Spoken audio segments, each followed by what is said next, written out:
Okay, I'm going live.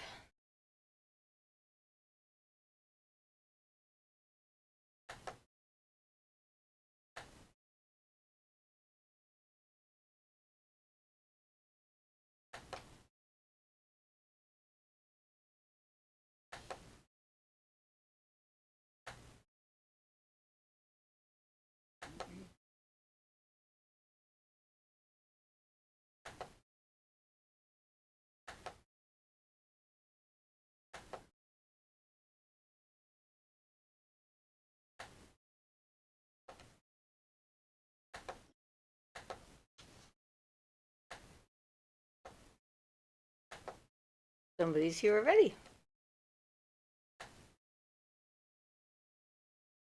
I haven't said hi yet, but they're here. And they have already liked it.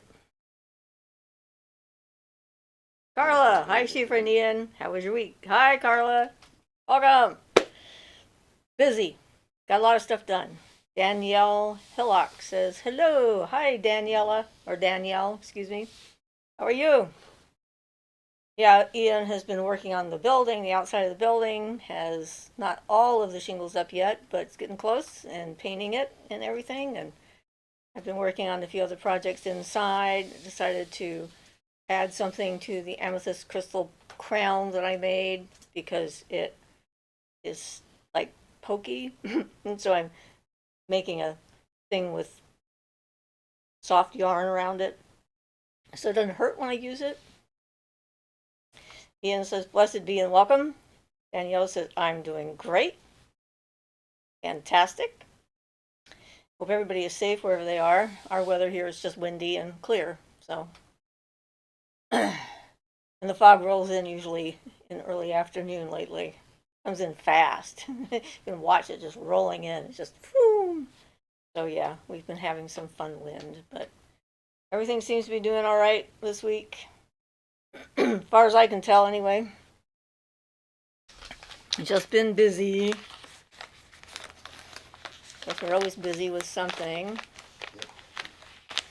Taking care of business, like I've been doing more transcribing of my videos using TurboScribe so I can put in closed captions. So it will translate my videos into other languages so more people have it available to them. Haley says, wow, love that you're making an amethyst crown. Yeah, I made the crown already. I'm just making it more comfortable. Carla says, impressive. Ian Schiefer, I have trouble drawing stick figures. Teresa says, hi, made it. Hi, Teresa. Welcome. Yeah, that's for the Amethyst Crystal Web Project. When I went to the Rock and Gem show, what, month ago now, I think it was. Sounds about right. Somewhere in there. I bought a bunch of amethyst points, and then I got some other amethysts and decided to make a crown for when we do it. And our latest crystal charge webbing is available for people to watch. I put a link up on our posts on our page here. So we do that. We're trying to do that every month so everybody has a chance. Gabrielle says, hey, hi, Gabrielle. So we have a Danielle and a Gabrielle. All right.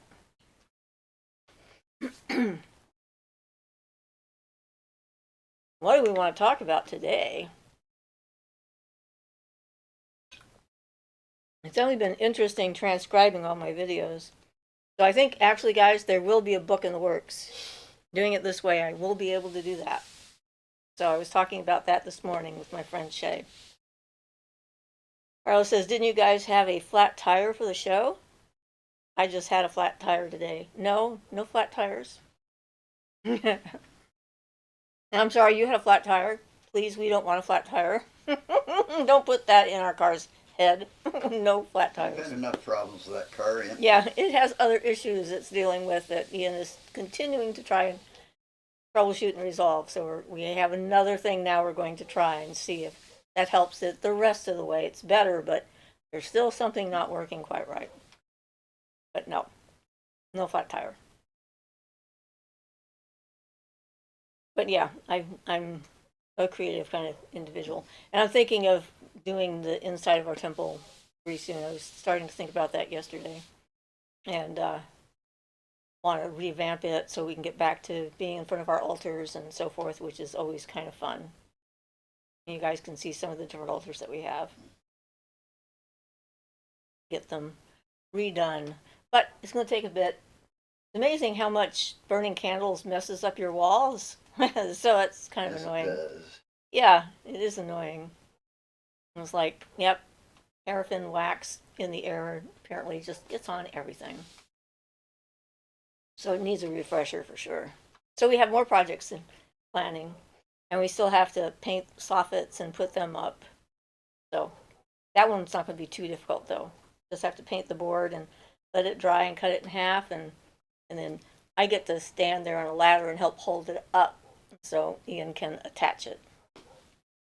Carla says, I'm so excited. I just knew you'd do that. At least I was hoping. Let me know when the pre-order is available. Shay's helping too? That's perfect. Thank you, Shay. No, I was talking to her about it. She's not helping. Emotional support, yes. Anything else? No. She's busy enough on her own. So she has lots of stuff to do. But it's going to be a while before I get there. Because first I have to finish transcribing all of my videos. And the program I'm using is doing a pretty good job. They spell my name in very exciting and interesting and bizarre ways. The voice recognition does not know how to spell my name. So that's always entertaining, but I can download each one. I can do both closed captions and upload that to YouTube, so you guys have closed captions in English to start. And then I can download a text file so I can work with that. So I'm learning a lot of new technology and interfacing and stuff like that, so it's interesting. Brianna says, hello. Hi, Brianna. Teresa says, I had a dream last night that a group of people were walking together to go into a church. Some of them were conservative types and were somber, while others, including me, were dancing. The message was that the ones dancing were those who would age slowly and the others would just get old and die. Well, that's probably true. I mean, as a massage therapist and working on people, one of the things I've noticed with my elderly clients, the ones that were still excited about being alive and learning and enjoying life and so forth, were a lot healthier than the ones who were in the doldrums and just thought life sucked and they were disappointed when they woke up in the morning. I had someone say that. I was really disappointed when I woke up this morning and found out that I wasn't dead. And I'm like, okay. And so there's that. Carla says, whoopsie, maybe a slight foreshadowing. Sorry for that. That's a great dream, Teresa. I see it as something else, but super similar.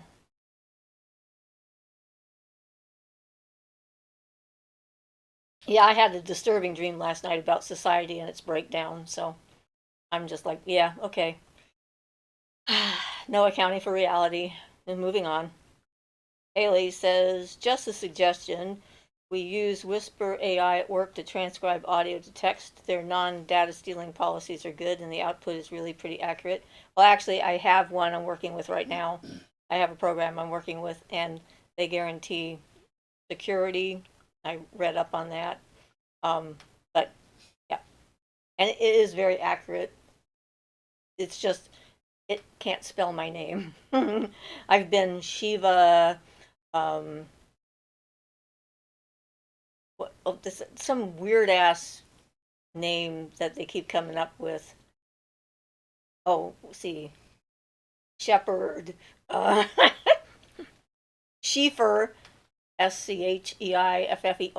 That's a favorite one. It varies. It goes from one thing to another. And Blessed Bee comes out interestingly too. Every so often it gets that one right now, but it's like bless the bee and it's all sorts of stuff. Teresa says, please share your dream. I don't really remember it very well. I just know that's what it was about, so I can't share that dream. Gabrielle says, I'm struggling with severe disassociation and it's hard to get out of bed. I don't even want to clean and I feel guilty, but I went swimming yesterday, heard that can help with PTSD. Probably a good idea. Water's good for that, I think, and getting out. changing your environment. So sometimes we sort of energetically just get stuck right where we're at, and it kind of gets into a negative feedback loop and just keeps on going. So good for you for taking care of yourself and trying to do something proactive about it. Hope that it helped. And Carla says, bless the bee for sure. Yep. But yeah, it's just going to take a while for me to get all that done. But thank you for the information about Whisper AI. So, and there's so many different ones out there right now. Julia says, slips into her place smiling from her new house. Oh, congratulations. Hello, everyone. Makeshift desk here, so typing is a bit of a challenge. Please bear with me. Well, welcome, Julia. We're glad to see you, and I'm sure we can deal with any typos. So, congratulations on having a new house. Gabrielle says, I have a fragmented mind, so the younger inner child parts are running the show. I'm trying to get the older parts of me to be responsible. I'm just exhausted and don't want to clean in the weekends after a full week of work. Well, just try not to yell at yourself for it. I mean, do what you can and let go of what you can't and know that it'll still be there. It's not like it goes away. Not like you're going to miss out on a chance to do it at some point in the future. You got to be nice to yourself. It's like we have these artificial goals that we set for ourselves, and when we do that, we set ourselves up for disappointment because usually they're unrealistic goals that we set. Kind of like New Year's resolutions, which I don't make because of that. It's like I'm either going to do it or I'm not going to do it, and I'm not going to say I'm going to do it if I'm not sure if I can do it. So if I do it, great, and if I don't do it, okay, fine, no problem. So I recommend that. Gabrielle says, yeah, I think the inner conflict is making me stuck. Yeah, it's like, don't put too much stuff on yourself. Impose it on you. Like organic. Sometimes you have more energy than others. When you have more energy, you do some stuff. And when you don't, you take care of you. Or huddle in, do whatever you need to keep on going and make yourself feel better, and don't hit yourself with a stick. I think we are our worst critics. We are more likely to criticize ourselves than we are anyone else. Depends on who. Well, that's true, but in I general, can think of a few people who really need to do self-criticism. self-evaluation. They might be doing self-criticism, we just don't know it. But Gabrielle says, yeah, that's true. My mom used to beat me up if I didn't clean perfectly, so the inner children are like, nope, we are not cleaning. Well, arrange things so that you can clean and then you can play. Give them a reward for helping you clean, maybe. Kat says, greetings all. Hi, Kat. Teresa says, massages when I can afford them, going for a brief walk, photography, are all things that can help me break out of the doldrums. Gabrielle says, yeah, that makes sense. You don't want different parts of yourself going in different directions, so when you can compromise or, make deals with them, it's a good idea, I think. I was doing one of the videos and thinking about that dream that I had when I was going through a lot of processing therapy and so forth, where I met all these different parts of me in the dream. Everyone in there was a part of me. And I had that one young child that was against me, and every other part of me was angry and suspicious and untrusting and trying to sabotage what I was doing. And I spent the dream, me and all my other parts spent the dream talking to that one part that was still not on board, and committing to keeping her safe, making sure she was taken care of, and finally convinced her. So when I woke up from that dream, I was feeling pretty good. I felt like I'd integrated all these different parts of me into a single piece. And so that was really welcome, quite exciting. Gabrielle says, that's why my therapist said to negotiate with them. Oh, well, I guess you and your therapist and I agree on that one point, at least. I had a similar dream where I met all my parts, I gave them a hug. Yes, it's a good thing. I did a lot of like healing rituals for the inner child inside of me during that time period. Not just the dream work, but ritual work. Um, I used my teddy bear as my stand-in for my child kind of thing because the teddy bear was important to me when I was a kid. And then when I got Amanda, who replaced Andy, my original teddy bear, it was like a real powerful emotional link and physical link to my childhood. And then finding a picture of myself from before all the abuse started was very helpful as well. So if you can find a picture of you when you were really young, it gives you a view of who you were when you came into this world. And that was like, I was an imp.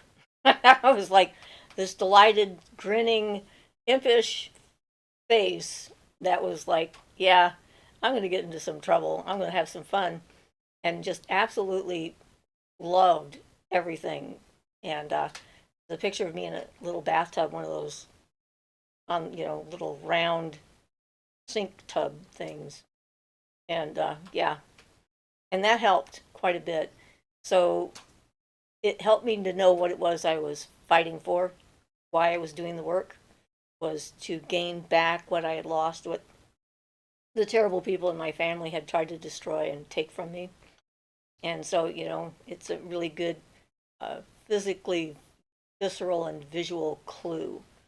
So if you don't, then try to have some memories or remember something positive from your childhood. I know when we go through that kind of stuff, we have very few positive memories. I have very few. Um, and see if you can find something that represents that part of you that was before things started going wrong and people started getting weird and mean and whatever. Gabrielle says, I'm going to try that. Great. So, yeah, I mean, this whole path is about healing yourself as well. So, it'll be interesting. I'm excited about all the work ahead for me. Get all the subjects. So, I talk about so many different things and here and there and all over the place. And it'd be nice to collate them into like a single thing. It goes like, this is that subject. It's like, yeah. So anyway, been busy.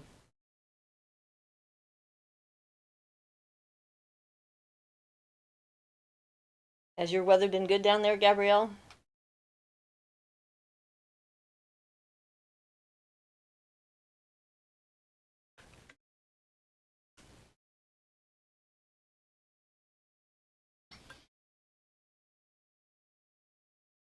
It's really been hot around here.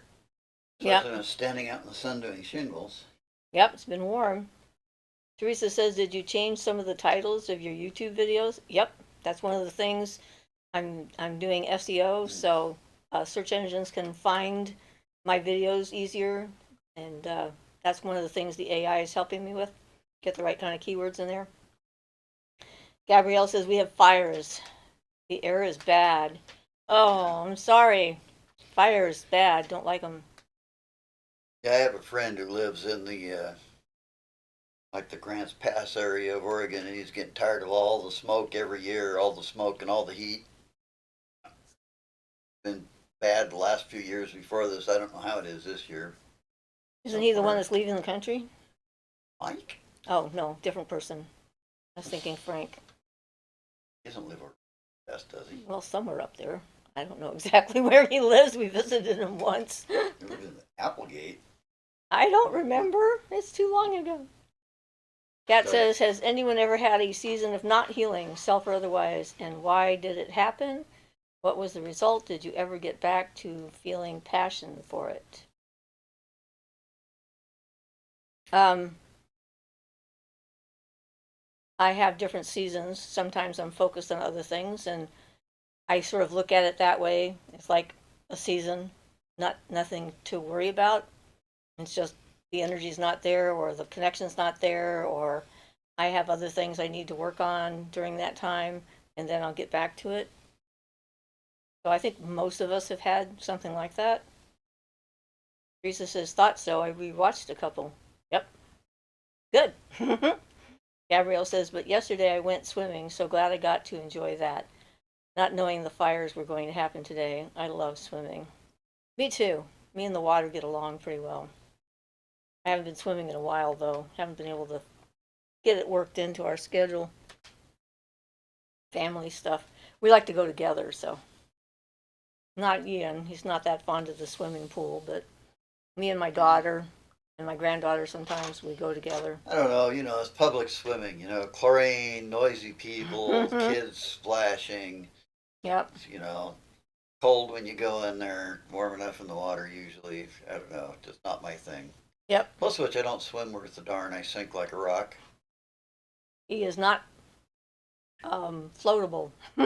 He is not buoyant. I'm very buoyant to the point where I can't walk across the bottom of a pool unless someone puts weights on my ankles because I keep just popping up. It was funny in a class I was in. Someone took me to a aerobics, water aerobics class, and they were trying to get us to like walk against the pressure of the water. I just kept popping out of the water over and over again. It was hysterical. But really, Kat, when you're in a stage like that, again, it's like acknowledge it and go like, okay, that's where I'm at right now, and you'll get back to it.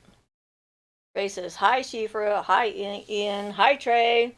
Welcome. How are things going where you are? Gabrielle says, yeah, I try to go when the pool's not too crowded. If there's a lot of screaming kids, it's too loud. I don't like noise. Yeah, same here. Because they get really loud. It's like your ears start to go. So I don't go during open swim.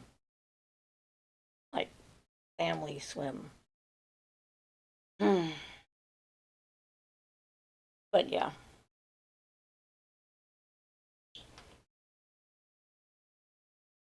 He says, very smoky over here. Where are you at? Gabrielle is over by Mount Shasta area. It's smoky there. I know they have fires down in Grand Canyon too. They've been evacuating people. Minnesota. Oh, okay. Yeah, there's water and fire everywhere. It's not flooding out, apparently. It's burning up. So, yay. Seems to be our new reality. Smoke is not easy on your lungs. Lungs don't like smoke. And the fires that were up in Canada, I guess I haven't heard about them continuing to go on outside of Manitoba. Teresa would know that. I haven't heard about them for a while. It could be that the Texas floods just kind of made all the other news go away, though. Julia says, most of my chart is either in fire or water, so I have to deal with an overabundance of emotional and subconscious issues, and fire-related ones. Long for stability, order, logical understanding. Teresa says, I bought a swimsuit because I plan to swim in the lake soon. Brought it home, tried the top on, realized it would not do for my ample body. Burst out laughing. I'll dig up my old one and see.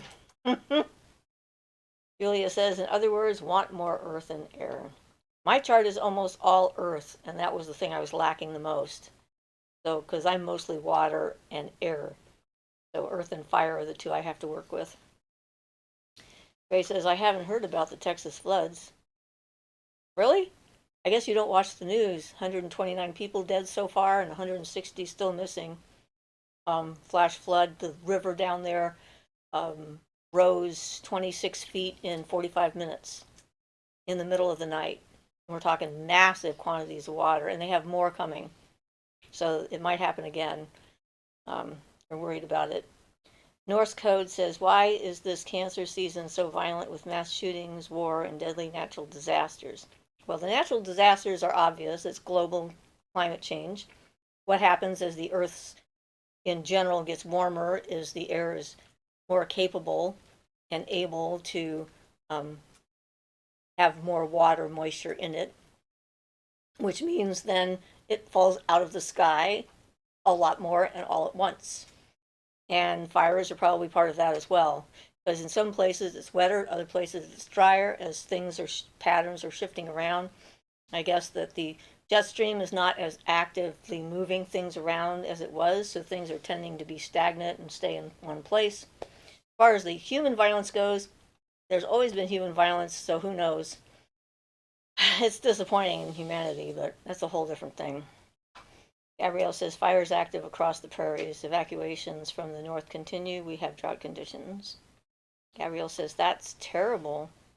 Ray says, whoa, yeah, no, I don't watch the news. Funny how we're dealing with the two opposites, fire and water. Not funny, but you know what I mean. Yeah. Yep.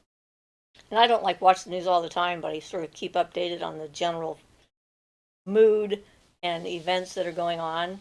And that one was just such a startling natural event. And I'm just like, I can't even imagine.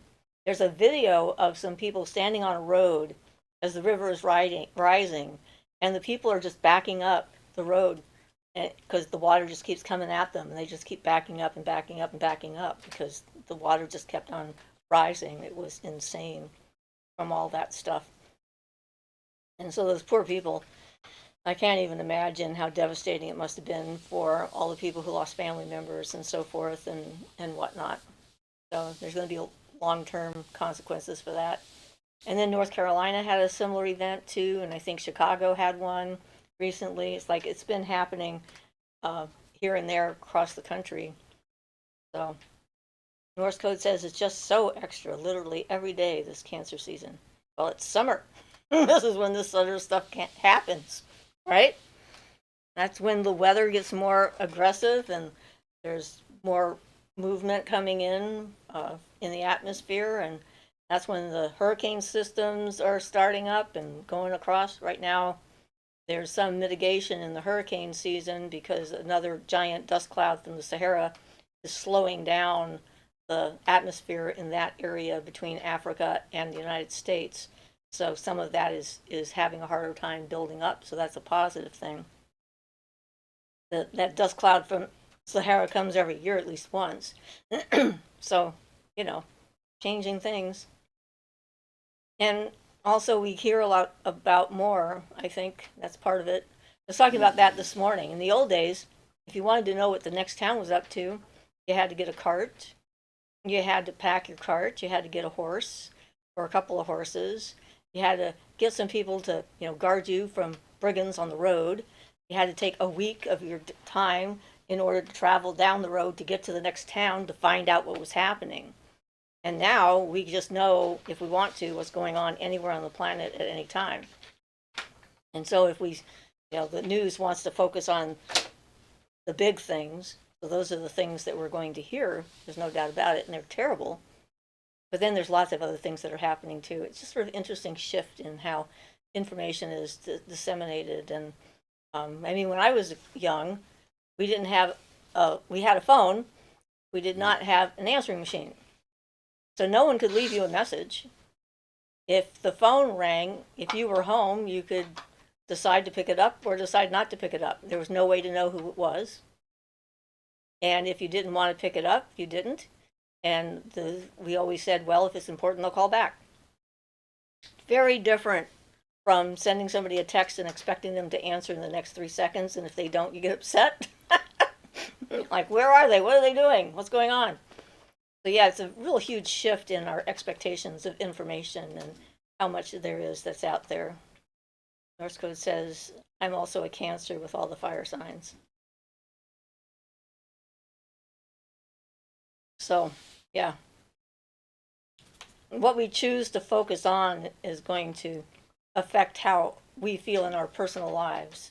And so, sometimes it's important to disconnect, I think, from all of that, or at least not take it in quite so personally, and trying to see bigger trends that may not actually be there, because we like to have narratives. As a species, we're kind of narrative focused. We get like 3 different pieces of information at the same time. We want them all to be connected. And we try to come up with some kind of a scenario or story or what have you that connects all these three things together, which may not actually be connected at all. So you have to watch out for that. Gabrielle says, I remember calling my mom with collect using the payphone. Yeah, I don't know. Are there any payphones left in the country? There might be one somewhere. Norse Code said, perhaps I'm noticing more. I need to not take it in so personally. It's too heartbreaking. Thank you. Yeah, and it is heartbreaking because if it's something you can't do anything about, you know, um, then it's frustrating and it makes you feel more helpless.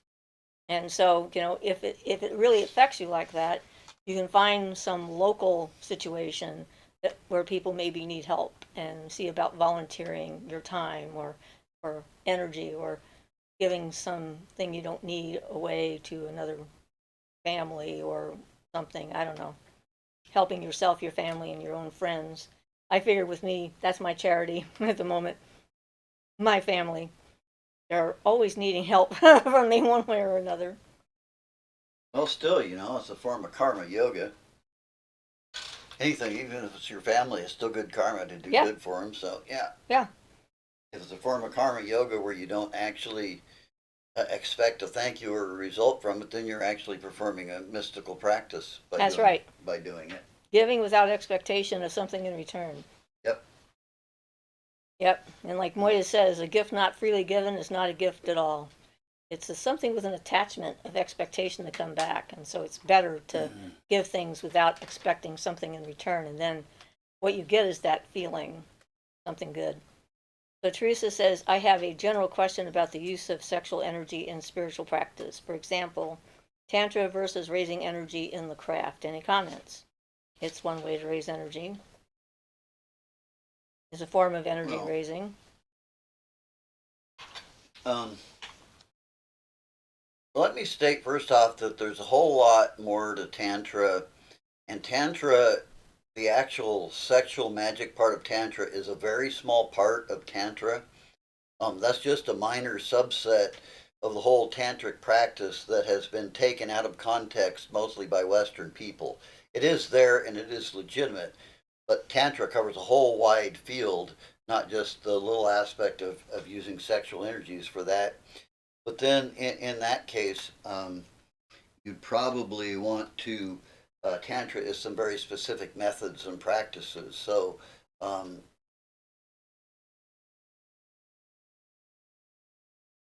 raising energy using the craft doesn't necessarily correlate to sexual energy, though it can.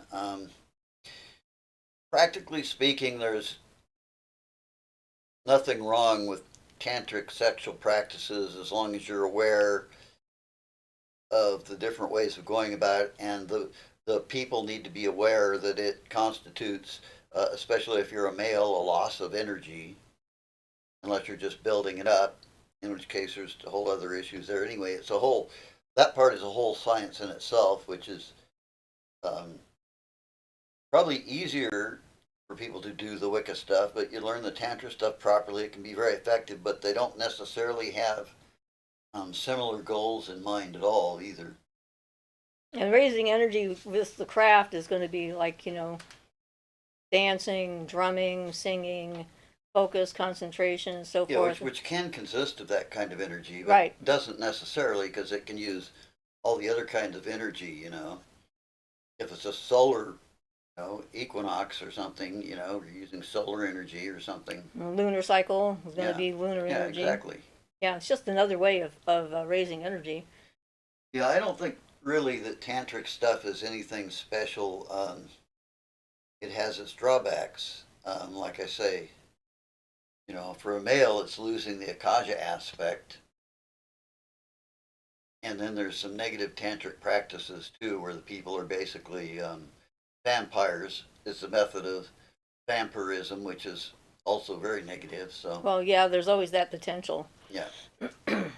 But like that's the potential in anything. Yeah, and there's actually some very specific practices for sexual vampirism that are listed in some of the old Hindu texts. They're highly recommended not to do them because it's considered that they really deteriorate the person you're vampirizing from. Anyway, sorry. Yep. Not that I wanted to get into that. That's probably enough on the subject anyway, I think. We'll see if there's any more questions. North Code says, yes, great advice. I love giving things away, fostering animals. I got to switch up what I'm focusing on. Yeah, that's it. Teresa says, raising energy and other uses for sexual energy is a big topic, seldom discussed deeply. Yeah, and you know what? While it's a quick source of lots of energy, I prefer other methods, and You have more control, and you're not dealing yeah, with another personality completely. that's one of the big things. The OTO's secret is sexual energy, and I won't go into that, but they have specific practices and things in the OTO for using that, and yeah, um, knowing how they do it and what the secret is. They make way too big of a deal of it to start with, and I prefer other methods. Knowing what the secret is, I prefer other methods, so that should tell you my feelings on the matter. Yeah. And it's probably not discussed deeply because it's considered a taboo subject. I'm sure that's part of it, yeah. Yeah. Yeah.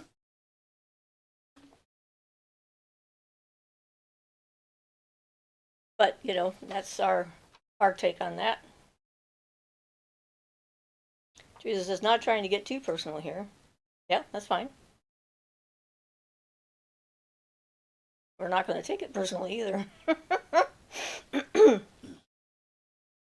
But I'm sure that there's plenty of sources out there for you to investigate and look and see what it's all about. And, we've talked about all the different methods for using and utilizing and charging up energy and different sources of energy that you can access, planetary energy, elemental energy. It's like there's so many different forms of energy out there. This is just one more form of energy. And unfortunately, because of our societal stuff, it's also entwined with potential for harm, abuse, and whatnot. And I've heard some stories from some people. This kind of abuse is not uncommon, actually, in magical circles, where a priest or high priestess will use the lure of gaining knowledge and experience the god or the goddess with forcing someone to have sex with them. And so, the potential for controlling someone else and holding the energy hostage or what have you. It's a good cult building, let's say, which is something that we avoid at all costs in our personal practices when it comes down to that. Anything that could be used that way. It's entirely up to you. Beth says, hi, everyone. Hi, Beth. Norse Code says, love this channel. Well, so happy, Norse. That's great. Gabrielle says, I'm just focusing on boundaries, psychic protection, and being more unified and embracing my more aggressive sides. I've been too kind to people. I stopped smiling at strangers and protect my energy. Well, good for you. I mean, you can smile at them if you want to, but you shouldn't have to, and it shouldn't be automatic. It should be a choice, right? And it should not be the, letting down your boundaries in order to do it. I think that's the thing. It's like we're, a lot of times, especially women, but I think it's not just women, are raised to, we have certain social constructs that, and, the social contract that we all are abiding by or whatever that we're raised in, where how we're supposed to act and how we're supposed to behave to family and strangers and everything else. And then the unscrupulous people among us use that expectation of how we think we're supposed to act towards people as a way to control, manipulate our behavior. And so, thinking about what exactly that is, when someone asks you a question, are you actually obligated to answer? No, you're not. You're not obligated to give anyone information about yourself and who you are, what you think, how you feel, what's important to you. You can if you want to, but it should not be a social obligation just because someone asks the question. And it should be okay just to say, no, I don't want to talk. I'm not going to talk about that. And if they ask you why, don't answer that question because that's a trick. Anyone who wants to know why you're not going to talk about something, even if they're not aware of it, is trying to figure out what's going on in your head so then they can either convince you to do something other than what is in your best interests or figure out how to approach someone in the future to avoid that question coming up, avoid that response. So you're not obligated to tell anyone how you feel and what you're thinking and what you're doing, or explain your practice. You can if you want to, like I said, but it's not something that you're required to do, I don't think. I think the more conscious we are of those kinds of reactions and responses that we give, the better able we are to protect our boundaries, because that's it. It's like, you have your social, external, superficial self that is in society and wanders around, does their job, interacts with strangers in the supermarket or wherever, and casual encounters with people and so forth, and that can stay outside of your main energy field. And it is that attempt to get in here where things are more vulnerable, more personal, more meaningful to you, where you have to know someone well enough to trust them. And trust is not something you can just give away. Someone has to earn trust. And that's the thing. It's like, it's something that is earned over a period of time of encountering somebody, having them like keep their word and being honest about who they are, not lying, all that kind of stuff. Is how you actually develop real trust. And so you're not going to get that in a stranger in a grocery store. Although as an empath, I get a lot of stories from people who suddenly see me and go like, you wouldn't believe what happened to me, and then blah, blah, blah, and here it all comes. So I'm just like, okay, apparently they needed to get that out, and I'm going to not take that in and just sort of, let it go. So, yeah, it's fun trying to figure that out. Yeah, Gabrielle says, yeah, I don't talk about my practice with anyone, which is good, I think. It's personal. Says, I'm naturally friendly, but I'm not going to smile if I don't want to. I'm putting me first. People can kiss my grits. I like being meaner. I need to be able to be mean to feel safe. I hate how modern spirituality pushed women to be agreeable, and it makes people too vulnerable. Yeah, absolutely. That's the thing that really annoyed me about the whole New Age movement. Everyone is connected. We all love one another. You're all my brother. You're all my sister. Isn't it wonderful? Namaste, which I started to hate as a phrase. Somebody would say something really horrible to me and then end it with namaste as if somehow that makes it better. I'm like, you can keep your namastes and know where you can put them, because that's not what that's supposed to mean. But yes, what can I say? I agree. I don't think it's being meaner either. I just think it's being more protective of yourself. Being meaner would be going after them and yelling at them and telling them to leave you alone instead of just saying no, right? That would be putting them down and say, I really hate that thing that you're wearing. You look ugly or something. That would be being mean, in my view. So from what you're saying, I don't think you're being meaner. I think you're just being more protective of yourself. Candace says, hello. Hi, Candace. Welcome. We're having fun today already.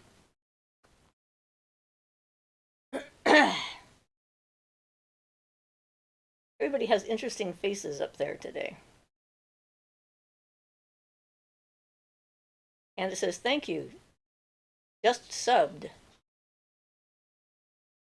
Subbed? Stopped in to say hello? Substitute it for someone else? Oh, welcome. If you have any questions, let us know. We're here to tell you who we are and what we think, right? Teresa says, once on Twitter, I commented to a pastor that there are better religions than Christianity. After a brief retort, he closed with, God bless. Did he take the Lord's name in vain? Maybe. Gabby the cat says, thank you for your great wisdom shared. Well, you're welcome. However it is, it's what I've got. Cat says, I'm privately marveling at the differences and similarities in all our cultures and how people categorize socially acceptable behaviors, personalities, and hierarchies. Thank you, everyone, for sharing. Yeah, and it is true. Everyone comes from a different background, and differences are not bad. That's the thing. I like differences in people, find it interesting, but then knowing who I am is also a good thing. So self-defining, it's one of the things I talk about is becoming a self-defined individual.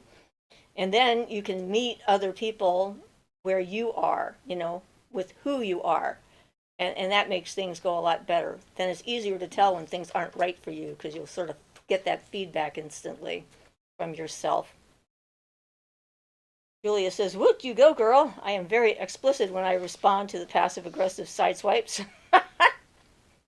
Also, a good one to rip someone over is, I say this out of love, and go on to trash you unnecessarily. Candace says, Norse code! Exclamation point. Yeah, I think that's a pretty good name. Yep. Kelly says, greetings from New Zealand. Hi, Kelly. Welcome. Good to see you. I had a dream last night. I was at some sort of magic school. Do you have any dream interpretation of that? Well, it sounds like you're learning magic, and anything you learn is sort of like a school, so that sounds like a good dream to me. It's your dream, though. You have to decide what it means. We dream about going to school a lot. I haven't had the magic school dream in a while because I guess, so just doing it at the moment. But seems like a good sign to me. I would take it as a good sign that you're interested in the subject and that you're learning things. But like I said, your dream. Dream interpretation is very individual and personal. I don't believe in dream dictionaries. I think they're mostly bogus and not helpful. Because as we were talking about people being different, people have different interpretations of different symbols and so forth that are culturally meaningful to them and not to anyone else. Yeah. That's where you can be very individual. Very, very much so. I do recommend the book The Dream Game by Anne Faraday if you're interested in working with your own dream symbols and finding out what they are. So that would be one. That's an older book. It's been around for quite a while, but it's still very valid, I think. She has some excellent techniques and stuff in there, and good way to look at the dreaming reality that we all have and share. Or some people don't dream. Gabrielle says, I chat GPT my dreams. The AI gives a good insight, but I try not to use it too much because I want to use my own senses. Good. Oh, and Kelly says, yes, I agree. Thank you. You're welcome. And yes, you definitely want to use your own senses. I'm sometimes surprised that the AI has got as many interesting things to say, but if we just depend on it solely and don't use our own minds, we're going to get to be a society that doesn't know how to think at all and is just told what to think. So, yeah. Yeah, we're kind of there already. The problem is people are listening to the wrong people instead of listening to the scientists about what to think. We're listening to the bonehead Yeah, conspiracy we don't want to get theories. into them. Sorry.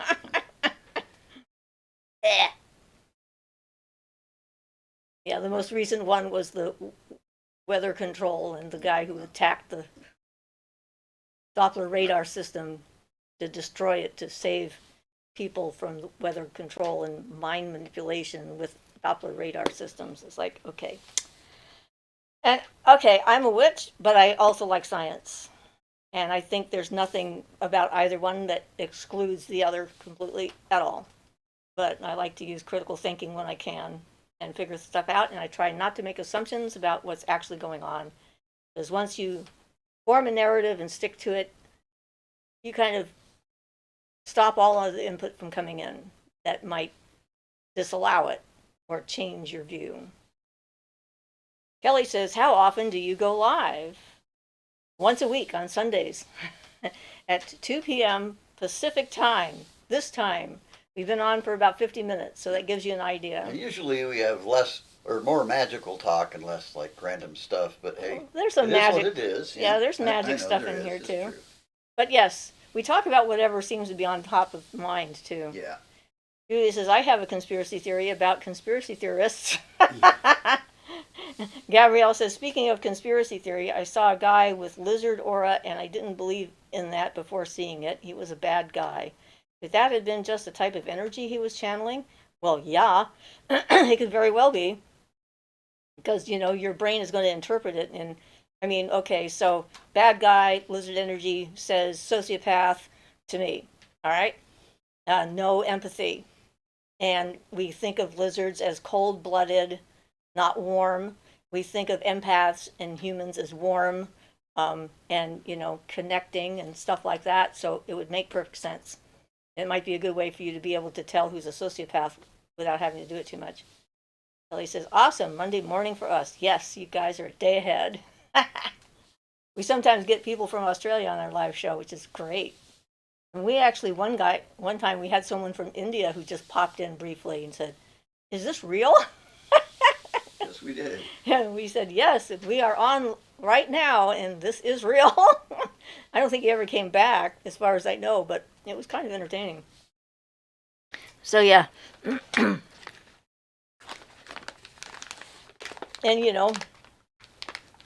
one of the things we like to do is talk about stuff.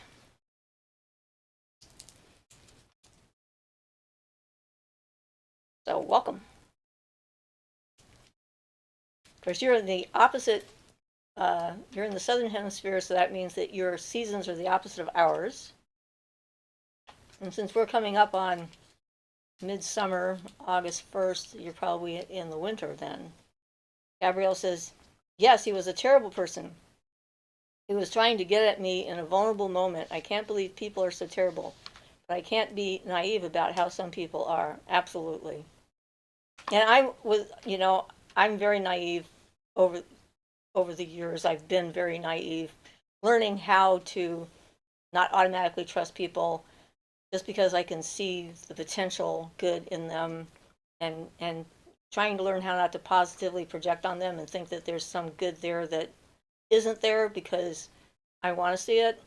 It's hard.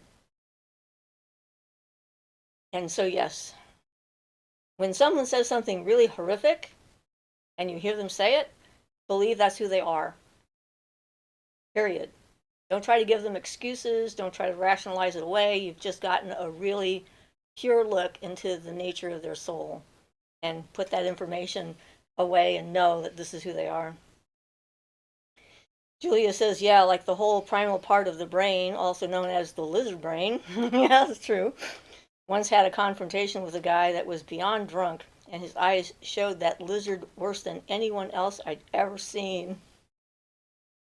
Carla says, I want to hear about the conspiracy theorists. I'm not sure how to pronounce that, so I guess I'll call it Tanshi. Do you feel the shift coming? Feels more than a shift. Well, there's always shifts coming. They're moving constantly. So yes and no.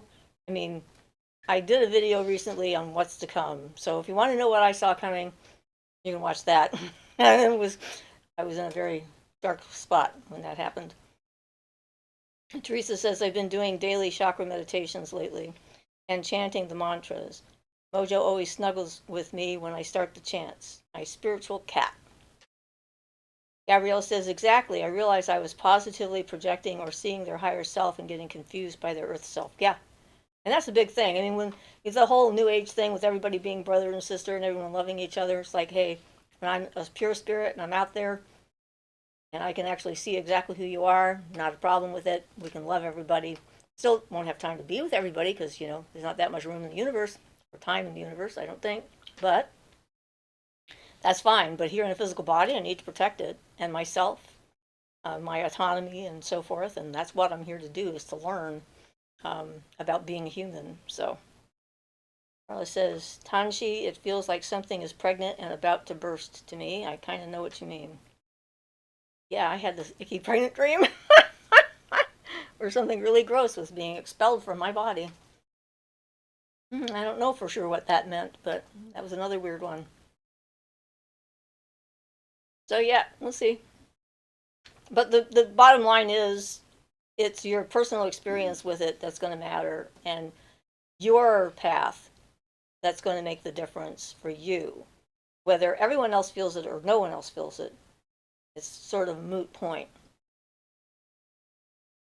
You don't need to, yeah, not quite the right word, to justify how you're feeling about it all.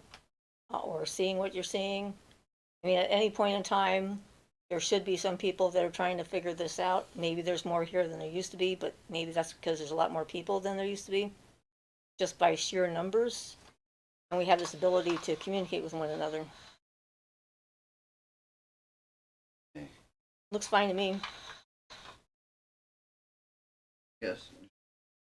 Go ahead. It's just noticed all of a sudden it doesn't look like it did though. Carla says, Siofra, that's so random in the coolest way. I don't know what it is, but I sure feel it.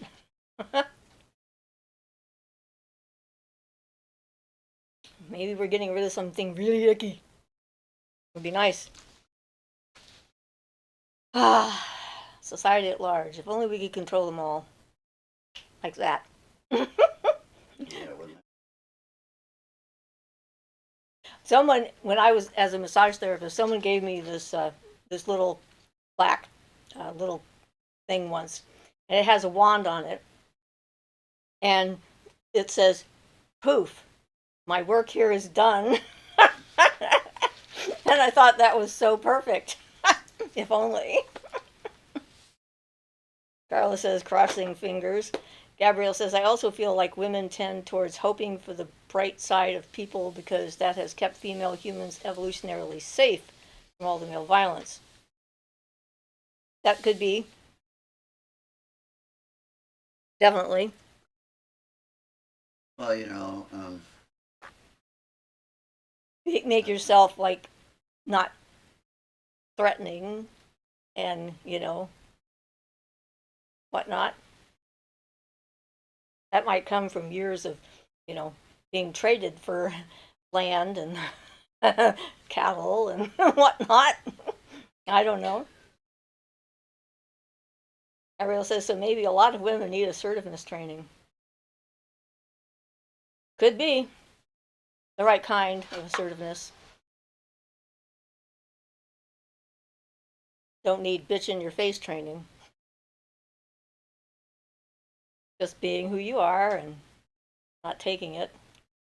But Julia says, all of them, I would think, Gabrielle. Teresa says, so we can draw energy from the earth and from the spiritual realm. Trees draw energy from the earth. Do they also draw it from the spirit? Can benefit trees by channeling spirit to them? So they're connected from up above, from there too. I mean, okay, when we were out at the power spot and the moon was coming up, I could see the connection between the leaves of the trees that were there, and the moon itself. I actually knew the moon was coming before I could see it, because I could see streams of silver energy, like little fibers or cords or whatever, coming off the trees and heading over towards the horizon where the moon was coming up. So trees are connected to everything, and they're connected to spirit. I'm sure it wouldn't hurt them to give them more, but I think they, Carla says, when we become assertive, we then crazy.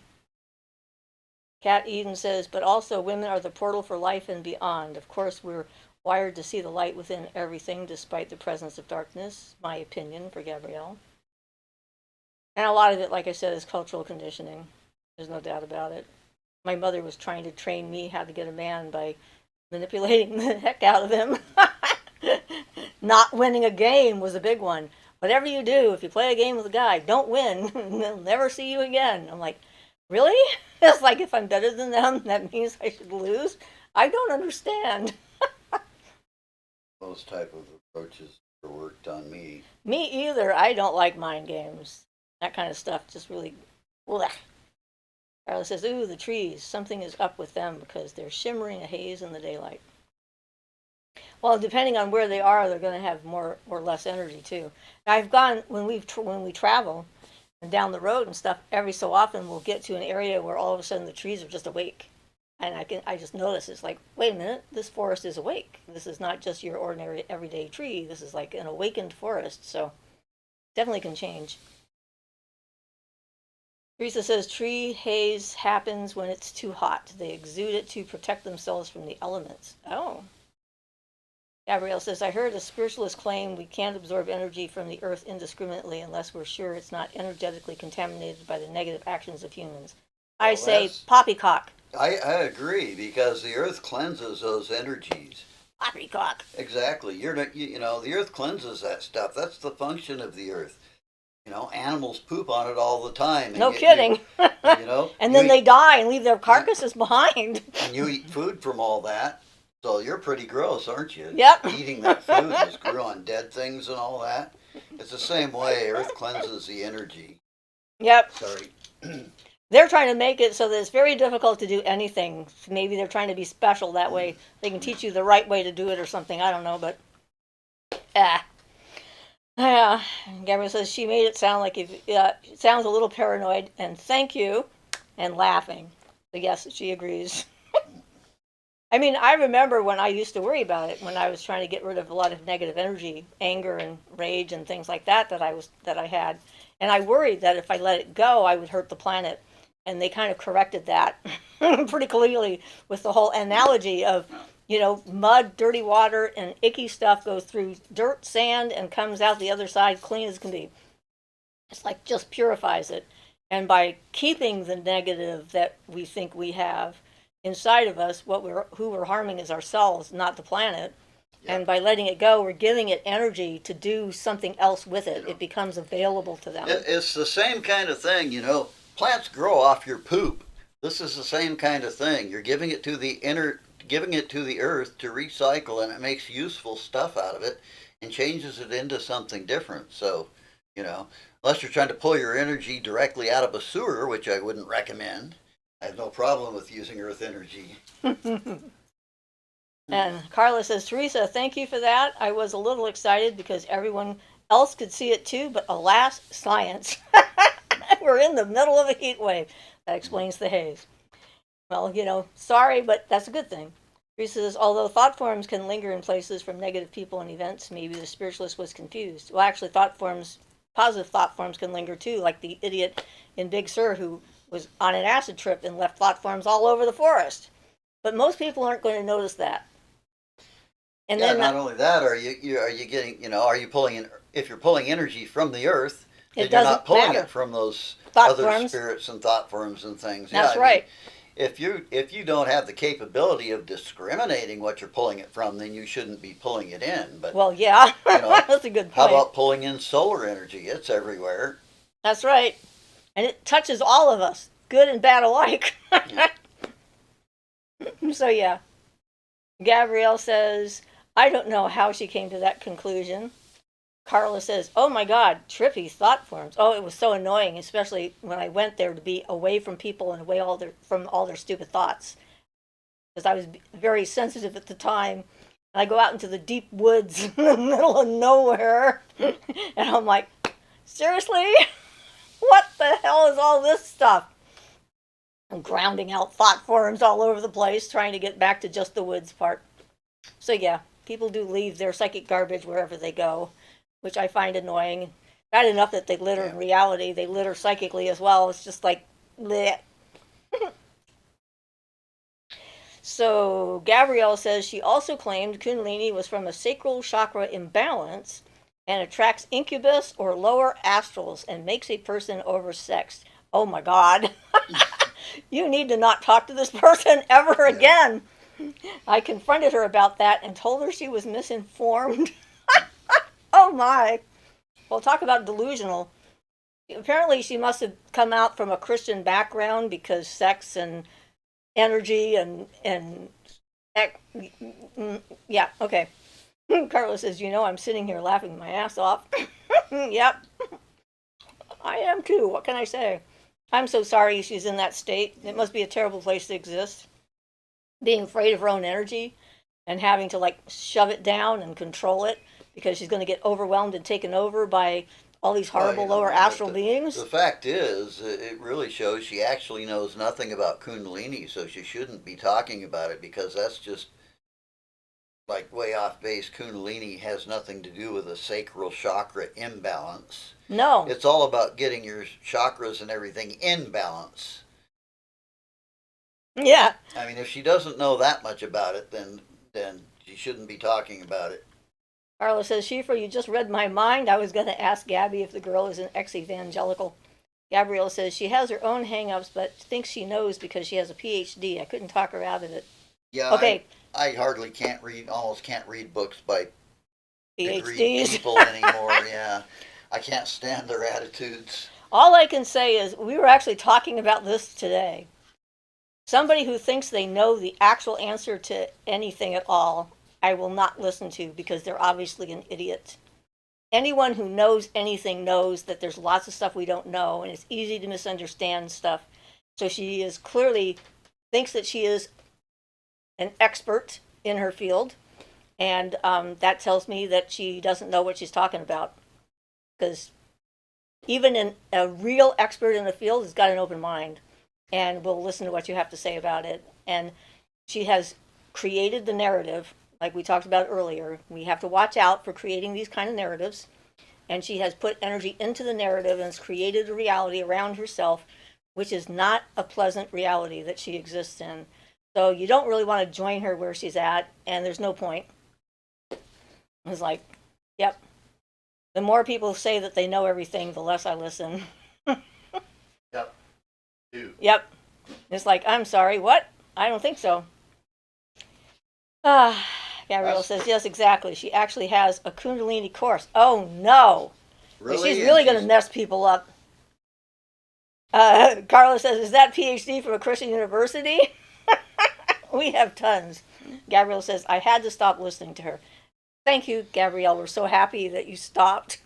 Yeah, you know, if you really want to learn about Kundalini, look at some of the proper sources. Like avoid the New Age and the all the all the bull that's out there nowadays. Frankly, go to some of the ancient sources and learn the truth. I mean, I don't recommend everybody do what I do and go into. Well, I don't read Sanskrit, so I have to find English translations. But I don't recommend everybody has to go that deep. But if she's going on with stuff like that, I don't know. Well, it sounds like She shouldn't be cultural teaching the course on conditioning, it, though. Christian religious conditioning, Yeah, I mean, sexual energy is bad, is wrong. Letting yourself, surrender to what feels like an external energy, even though it's not external, it's internal. Huge misunderstanding about the whole process. Maybe she had an experience and it freaked her out, and so then she decided to yeah, teach people not to have that experience, so they would be safe. But it doesn't matter what her motivations are; she's wrong when it yeah. comes to her conclusions about it, because it's like Well, you learn the real knowledge. I mean, there are some people out there that have the real knowledge. You have to do research to find it, but don't just yeah, and it's very trust any individual. bonehead. Yeah. Everyone's going to have it Well, again, experience it somewhat differently. to get different symptoms and stuff. You really want to know about Kundalini. What's the guy's name now? I never can remember his name. Swami Shivananda from the oh gosh, I can't remember the name of the organization. Anyway, if anybody wants real information on Kundalini and how to really do the practices, I can look up his name. And Okay, so Gabrielle says, what bothers me is when these people can't be corrected ever. They dig themselves deeper in the sand. Yes, they yeah, do. Because it's a threat to the reality that they've created. I mean, she's so entrenched in her view of what this is and what it means and everything else that anything that questions that, which is why I think she must have been a Christian or some kind of religious upbringing, you question anything about how they believe and what they think is going on, it threatens their reality, because then if they allow a question and they look at it, then they have to question everything about their life and their, everything they've ever done and all that stuff. And most people aren't willing to do that. It's real shadow work. So yeah, it's the Divine Life Society, Swami Shivananda, and that's the one that has. If you want real Kundalini teachings, he's oh wow, this one is a fraudulent website. Well, okay, watch out for those. Apparently, no, this is warning that they've got a fraudulent website out there. This is the real one. Anyway, um, his writings are really excellent on the subject. His books, especially Swami Shivananda. And he's got a really good one on Kundalini specifically. I don't see it here in this. I'm sure I got the right one.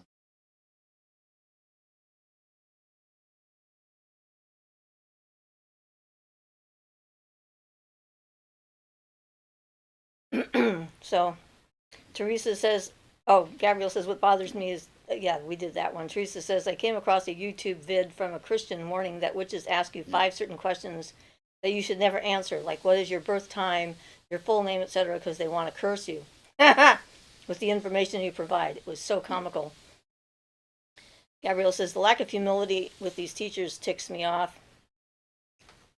And Carla says, you got to send it to me, Teresa, the other one. Teresa says, Carla, I will. Gabrielle says, I told her I wasn't having a negative experience, and she shouldn't be scaring people like this, and she tried to shut me down. Oh, I bet she did. If she could convince you to believe her, then she's got kudos, right? Could be she's a sociopath too, who knows? Al says, hello, Siofra, Ian, and everyone. Question, can negative energy hang around a home that is overly cluttered, like hoarder-style type clutter? Negative energy can hang around a home of any kind, either cluttered or not. I don't think it's required that it be cluttered in order to have negative energy around it. I'm sure there's plenty of really super clean homes that have lots of negative energy. So, yes, but it doesn't have to be.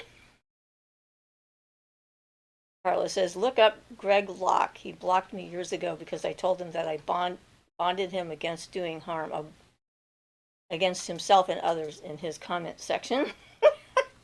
And Carla says, thank you, Teresa. Binded, she says. Well, it could have been bonded, too.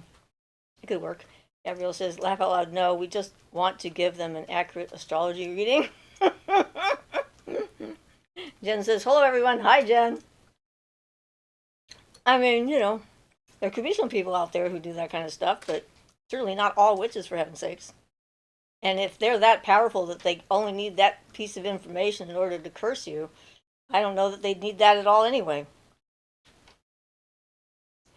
So Ian says, real teachings about Kundalini, the Divine Life Society, search for Kundalini in the bar, and the book Kundalini Yoga by Sri Swami Shivanananda. And that pops up and you can just look at it and read it for free. Right, awesome. It's a free book.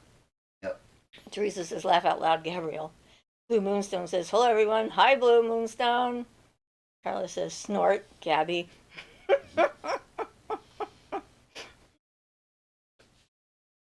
Yep, gotta watch out for those witches asking you personal questions.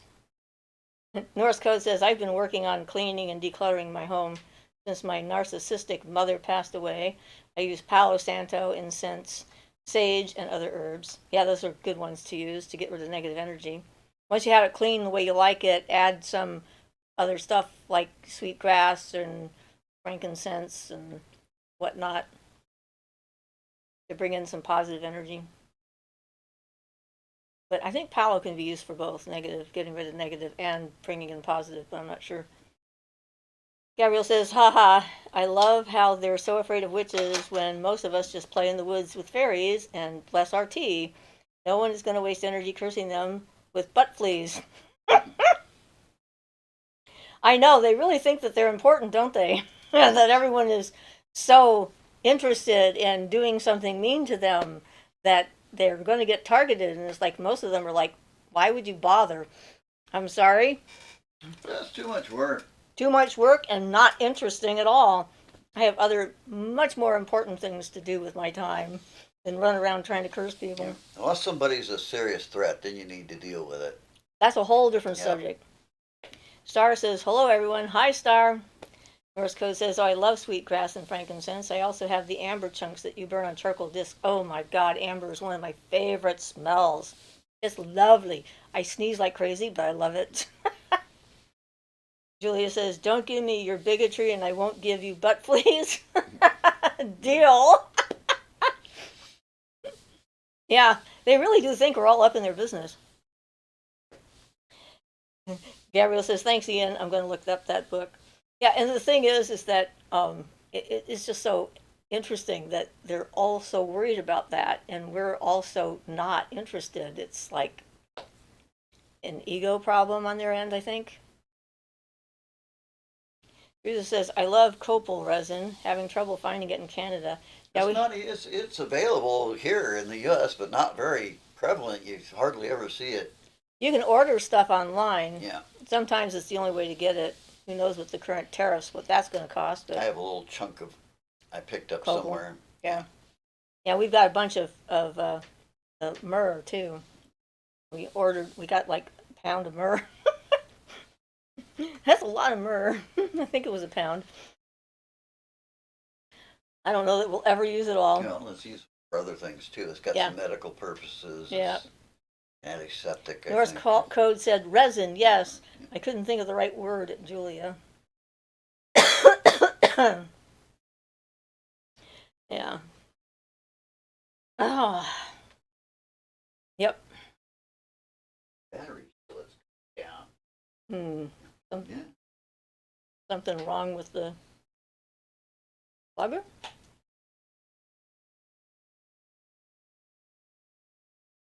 So Gabrielle says, laugh out loud. If they're really mean, I'll curse them with butt fleas and a long DMV wait times and always stepping in spilled water in their favorite socks. Oh, Teresa says, myrrh gum ground up and on a toothbrush cures gingivitis. Oh, cool. Yeah.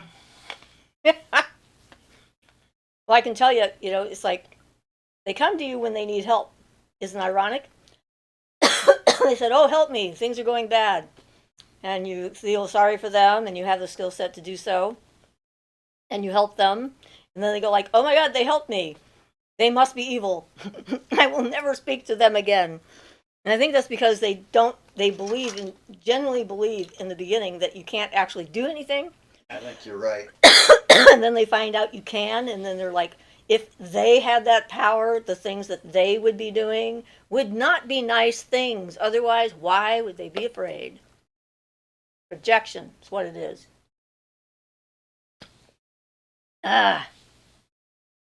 Julia says, I think some variant is termed copala or copaya or something like that. And if you think copal resin is hard to find, try finding copal essential oil. I've only had success finding one source of that. Norse code says like clove, Teresa. That would be for gingivitis. Teresa says, I think clove is for dental pain. And I think that's true too. So is dandelion root. I knew somebody who was having a lot of pain. They dug up a dandelion and sucked on the root in there to numb the pain while they were waiting to get to the dentist. Carla says, oh, Opaiba essential oil?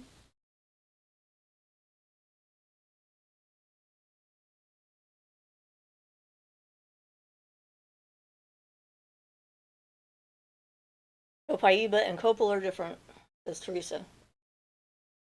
A lot of things that sound similar that aren't the same. I was very disappointed to find out that the plant that I bought, which was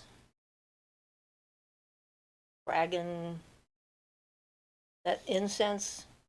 Dragon's blood? Yeah, dragon's blood. The plant is called dragon's blood, but it's not dragon's blood. It's not what they make the incense out of, which apparently is a tree. And I thought, oh great, I can buy some dragon's blood and put it in my garden. And then I found out it was not true. I'm like, I hate it when they name things other things that aren't the same thing. It's like they get very confusing.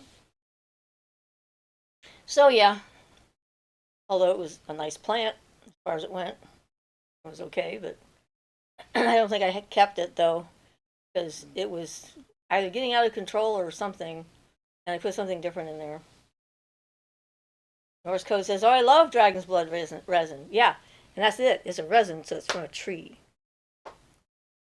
It's not from a plant you can put under your tree. They just named it that because it's red.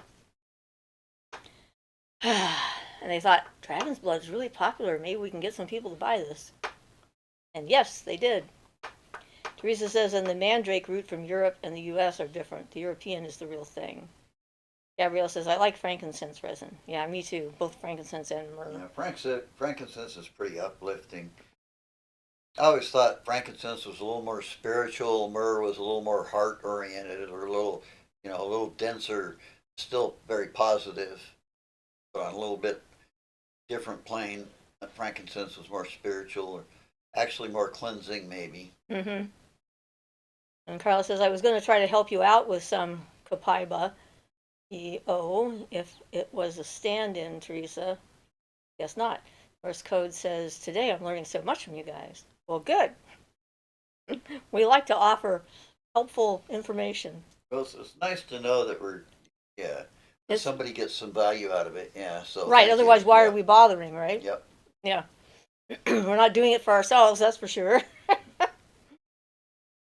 Teresa said, Carla, kisses. Carla says, Teresa, hearts. Yeah, so for the new people who just popped in, you got any questions before we're gone? We only got like 10 minutes now, believe it or not. This episode is going fast, going by quickly. Yeah, goes by when you're in. Teresa says, we are a loving bunch. Gabrielle says, have you thought about writing a book, Siofra? I already answered that question, didn't I? I am transcribing all of my videos, and there is probably a book coming. I don't know how many books and which subjects I'm going to focus on first, but I at least have all this material that I've done in verbal form about what I know and my experiences and so forth. And I've got like 340 or so videos, not including the live shows, that I'm in the process of beginning to transcribe with a program.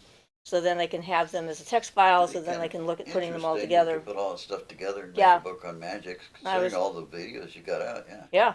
And and collate them into different subjects and so forth, and then cover that, a subject and my experiences and my knowledge base and whatnot, what I've learned about it, etc.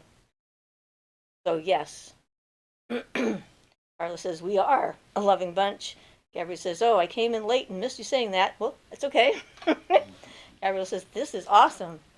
Julie says, another option is to find actual copal resin and using something as a base oil. Infuse the copal chunks, not powder. Crack well, though, in the oil. Recommend either jojoba or almond for several weeks. Norse Code says, I just suggested a friend of mine to this channel, and thank you for the different explanations from frankincense and myrrh. Oh, yeah, I wanted to give you guys a bit of a funny update. So I got an email from somebody, and he wanted to know how much I charged to write a ritual for him. And that was it. That was the whole email. So I wrote back, and I said, well, no one has ever asked me this question before, so I don't have a price, and I need to know what is the ritual supposed to be for before I can answer that question. So I heard back from him this morning, and I'm assuming him, I don't know for sure, and they said, I want to call a spirit that will do whatever I tell it to do and give me whatever I want. And so I said, I'm sorry, I cannot help you with that. And then left it. I just thought, bizarro questions, the things that people think I can do, or would do anyway. So yeah, I have ethics. Carla says, just real quick, absolutely loved the live the other night. Great having Ian too. Oh, at the Amethyst Crystal Web full moon thing. That was lots of fun. And I wasn't feeling very good when it started because I had a rough couple of days. And, so I'm like, yeah. I thought, no, I'm going to do it anyway. And by the time it was over, I was feeling pretty good. Yeah, I had to go lay down because my back was hurting so much. So I laid down for most of it. My back was just really sore from doing shingles all day that day. And Norse Code says, thanks for the advice on copal at Julia. Carla says, oh my God, at Spirit Boy, I know. I was just like, I get all kinds. They don't last long though, because, it's like, Gabrielle says, laugh out loud like you're a genie. No, he wanted me to give him a way to get a genie. So I was the genie producer, the connector to the genie, I guess. I'm the go-between between humans and genies, maybe. I don't know. I don't know what he thinks we're up to and what we're doing, but I wouldn't approve of that anyway, because that's slavery on the part of the poor spirit. So why would I give anyone a ritual to control another being of any kind whatsoever? I don't believe in slavery. So there we go.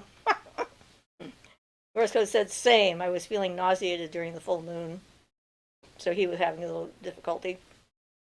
Chris says, I thought you were sitting cross-legged and meditating during the chant, Ian. Well, you were wrong. He was laying down. Yeah, I was meditating, but yeah, I had to lay down. Carla says, no lamp for you today. Genie in the lamp, yes. Julia says, you are welcome, Norse Code. Remember, though, I am speaking from my own knowledge, experience, and your mileage may vary. I'm not sure what that means. And Star says, thank you both very much. Always enjoy listening to live chats. Well, we're glad that you're here. We're hoping everybody is safe wherever they are. And Norse Code, understood, Julia. And that's the thing, is like, you know, I tell people all the time, I'm telling you my personal take on it, my personal experience. Ian has, and Ian as well, is like, this is what we have decided or know or feel we know or what have you, or what we would do, etc. and so forth. And you have to decide for yourself. It's your path. You create your own path, and everyone's path is unique because we're all different. And, you know, I can't even imagine how some people are going to make their path. It's going to be wonderful, I'm sure. It's just like the way it unfolds and everything. It's just quite a fabulous thing to behold. So, encouragement from our end, and certainly support as much as, you know, we can give you what we know, that you can decide what to do with it or not to do with it. So that's kind of where we're coming from, where we're trying to come from at any rate, not being know-it-alls, although I have had a lot of experience. Gabriel says, the best magic people can do is to heal and get their own thinking clear. Trying to manipulate some poor spirit to do whatever he wants, ain't it? Absolutely. But I thought anyone who could ask that question of me was not interested in actually hearing anything I had to say. So it's just pretty short. Nope, can't help you. North Code says, I'm starting a new path since my mother passed, and it's very intense. Well, we have certainly plenty of videos that you can use to help support yourself going through it. Oh, I'm sorry. He bruised his toe.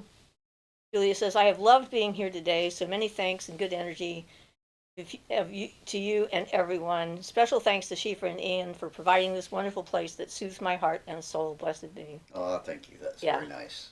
And we're glad we try to provide a safe environment for people. North Code says, that's exactly what I'm doing. Heal my trauma, get my thinking clear at Gabrielle. Oh, Gabrielle says, how's the bunny? Well, the bunny and the cat are chasing each other when I go to bed. It's annoying because the cat is very loud when he's running. But Bunny's pretty good. He takes care of himself. Yeah, he takes care of himself He'll just really well. come flying through the air at the cat, and the cat doesn't know what to do and runs away. Yep. And the bunny actually jumped up on my lap the other day and let me brush him and stayed on my lap to get groomed and groomed my hand licking it while I was grooming him with the brush, which was really special. Because bunnies are kind of skittish, you know? Very skittish. Very skittish. You can't really go at them. They have to decide they want to come to you. So it's a good lesson in... He's very sensitive to noises of all sorts, noises from the TV, anything. It's like... Yep. And energy that people put out. Yeah.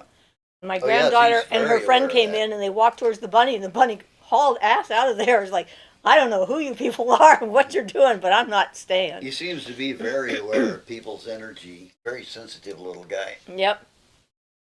And so Norse Code says, is Siofra an Irish name? Yes, it is. It means elf or fairy. She, S-I-D-H-E. Anything with an S-I is pronounced she. And so Siofra Bradigan translates roughly as spirited elf. So I guess Bradigan must be spirited. I don't know. But yes, it is an Irish name, and I do have Irish roots. Gabrielle says, that's so cute. And Gabby says at Norse Code, hearts and thumbs up. Carla says, thank you so much, Siofra and Ian. Much love. Have a good week, everyone. Much love. Yep. Carla says, P.S., even though it was noon on the 1st, I said the rhyme. Oh, the rabbit rhyme. Rabbit. Yep. That's a pretty good rhyme. I was kind of glad I found it. Rabbits are very special. They're magical animals. The rabbit, the whippet, and some other animals in Europe history or whatever. Yeah. Norse code says, nice, I'm Irish too. Well, I think everyone should be Irish. Oh, a question. Hurry up. What's the question? Since we're coming to the end of our show. I'm waiting. Yeah, our bunny is a real fluffer nutter. He's extra fluffy. And his hair goes everywhere. Gets up on you, and then when he gets off your lap, you're just like covered in bunny fur. Gabrielle says, I'm Blaxican. Norse code says, cinnamon on the first of each month. I forgot to blow cinnamon into the house the 1st of July. Is it too late? Cinnamon is always a good idea. That's for getting rid of negative energy and for good luck, I think. Yeah, you can put it in some water and actually wash it around your house too. Or wash it on your steps as well if you want. Gabrielle says, my brother-in-law is Irish. But yeah, I mean, the thing is, these are recommendations that someone came up with. How do the spirits know it's the 1st of the month, I ask you? Huh? It's just the idea that you're starting the month off in a good note. So any day you do it, you're starting that week off with a good note. How's that? So yeah, rules are just that. Oh, nice. Okay, thank you, Siofra. You're welcome. So now we have to go. I'm glad I got to answer your question. Cinnamon smells good. Yes, it does. So we'll see you guys next week. And since we're doing all of this work on the yard and stuff like that, we haven't been doing many videos. So we'll see what we can come up with. All right, guys. Love you all.